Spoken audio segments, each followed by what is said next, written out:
So we're 5 days away from the biggest camping trip of my life, and I'm super stoked. We're heading up into Colorado mountains for 10 days, no water, no electrical, the type of camping that I love to do. I'm taking my 2 kids with me and my wife, and we're gonna go explore. Now, we're day 2 into prepping to get this camper ready for this trip. I've done some modifications and some upgrades that I'm gonna share with you in today's video. So one of the first updates to the camper is we're gonna be rocking 3 refrigerators on this camping trip. The Viver that I reviewed recently, if you haven't seen that video, I'll have a link down below.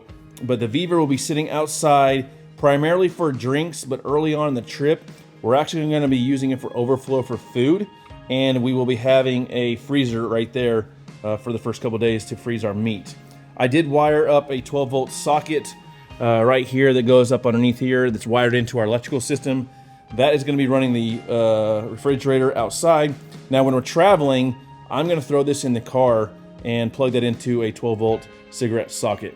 Inside the camper, I still have the Dometic CFX, which this is where like all our produce and stuff goes in here. And then the third fridge, obviously, is our 3-way. In the winter, when I run this thing on propane, it freezes. And I've had produce freeze, so we are going to put kind of meats and stuff that if it does freeze, won't be a big deal. Now, this is the first time traveling in 100-degree August heat in the pop-up camper. Again, like I said, I've never taken this camper in the summertime, only in the wintertime. I am concerned with my electrical system. Now, on my electrical system, I have a DC to DC charger that's 30 amps charging my batteries while I'm driving down the road. I also have 350 watts of solar on the roof that will be charging the batteries while I'm driving as well.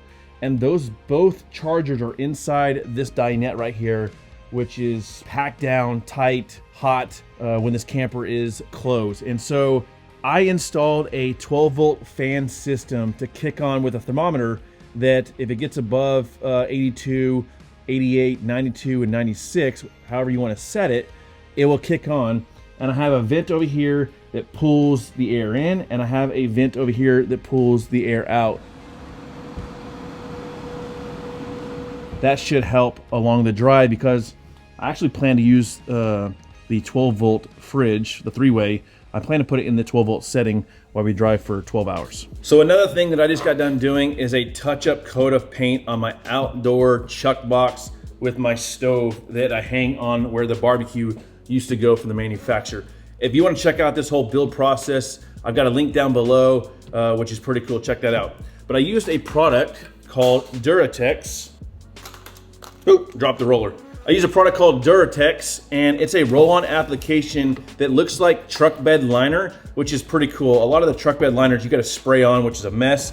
This with a little roller, textured roller, and Duratex, it's turned out pretty well. I've had this first coat of paint probably on there for about 3 years, and I had a couple dings from just taking in and out of the camper over the years. Touched it up. The other thing I did is I added a magnet over here for like our knives, or like you want to get the lighter up and out of the way, but mostly it's for my knives when I'm not using them, or a spatula. Well, I guess that's stainless steel. But yeah, so I added the magnet. Obviously you can see we're gonna be drinking well for 10 days on the camping trip. Speaking of bed liner, I did overhaul my jerry can metal holders in the front of the camper about a week ago. I use a product called 2K Raptor bed liner. It comes in an aerosol can, and I bought 2 of them, and I was actually really impressed with the product. Now, I haven't put it to the test. It just looks pretty, right? It looks cool. But we're gonna test that out driving up in the forest roads of the mountains and see if the rocks from the tires on my truck will actually put dings and break the paint or the bed liner in this case. Hopefully that performs really well because that was a big project. My beloved Jackery 240 that I've had for literally probably 4 or 5 years now, I think it failed. But to solve that problem, because this ain't working, I bought a USB dock that I have hardwired down here to an SAE port like you would use for a solar panel. And then it comes up here, and now I have a USB dock with USB-C, which is pretty cool. This is awesome. I should have done this years ago. I charge all of my batteries for my GoPro, my camera, my drone, my tablets for my kids, you name it, walkie-talkies, and I should have done this a long time ago. I think it's awesome. Another thing that we did is I installed one of these D-ring hooks on the roof of the camper with just a rivet tool. And I installed one of these cheap bug zappers. Our friends have gone to Colorado the last couple years, and depending on the temperature, you can have some bugs up there. I chose that location because I figured opening up the door at night with the lights inside the camper, well, the bugs are gonna follow the light. So they'll follow the light, go through the door, and get zapped. I'm curious what your guys' kind of midnight snack is, or munchy snacks after having a few cocktails. But for us, recently, it's become good old-fashioned popcorn made on the stove. So got me some oil and got me some popcorns for the week.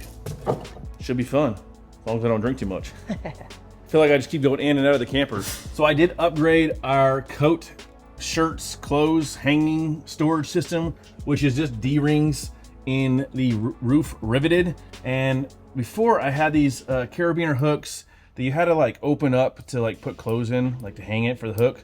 And I found these with an actual hook on Amazon. Now I do take them off when we travel because I don't want these things poking through the canvas. So we do take them off when we travel, but hanging up coats, pants, anything up and off the ground makes your small camper feel a lot bigger because we do winter camp and jackets take up a lot of space. I think it's time to bring these pantries, these hanging pantries into the house. We have 3 hanging pantries that we have in the camper that hang from the roof. One of the pantries is obviously a pantry for food, and the other 2 in my hand, that's where we put our clothes. So my wife and I share one, and the kids get one. So let's take these in the house and start packing up. Hi! Did that scare you, boy? Is this where you want the pantries? Right there, with all the other stuff for camping? You ready to go camping? Yes! These kids have been ready to go camping for probably 2 months, to be honest. They keep asking. My kids are, well, my son's young enough where he doesn't really comprehend the time. A month is 2 sleeps for him. So one more time in the camper. I almost forgot about this. I installed a 12-volt socket underneath where I'm sitting, and I took the couch pad off. Obviously, this couch has drawer slides that go out, so you can actually use this for a bed. I took all that apart, so you can basically see inside, and I do that so I can access it and run the wires. It makes it a little bit easier. But I'll tell you where I screwed up. When I took it apart, I did not measure properly because I got that 12-volt socket right in the way of the bed supports of the couch. And so now, that 12-volt socket is not usable. Therefore, I've got to try to figure out a way to solve that problem. Now, my wife said just leave that and go buy another 12-volt socket and put it where I should have, next to the awning lights right here. Now, my OCD kicks in and I'm like, I can't do that. I just can't. So I think I'm going to put a motion activated LED light. So if you get up in the middle of the night and use a bathroom or whatever and it's dark in here, this will kick on, give a little bit of light right there. That should solve that problem. And then I'm going to install the 12-volt socket right here. Now that 12-volt socket that I installed underneath the couch is for this third refrigerator that during the day we keep outside to get our drinks out of and whatever food.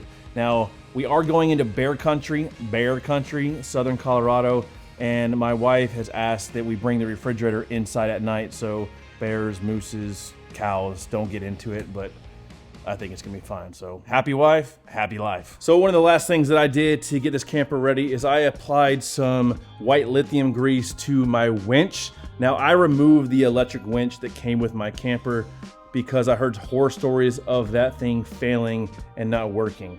I installed a manual winch and I applied some grease, like I said, along the cable to prevent it from breaking. More grease, less friction. Heard horror stories again, people driving 10 hours to camp, they get there, cable broke, they can't pop up their camper. So, to prevent that from happening, I have a spare cable right here that sits in my toolbox, so if ours breaks, I'll be able to fix it up there in the mountains. Now, this right here is a glimpse into the next video that I'm gonna be doing in this Colorado camping series. And I'm gonna walk you through all the spare parts that I'm bringing, all the tools that I'm bringing for both my truck and my camper. I'm also going to share with you how we're able to communicate up there in the mountains without cell phone service, both around camp and back to civilization or family. Also show a little bit of the water filtration system, how we're able to source water up there for 10 days. All that in the next video, so if you haven't already, subscribe. Thanks for watching as always, I really appreciate it, and we'll see you guys in the next video.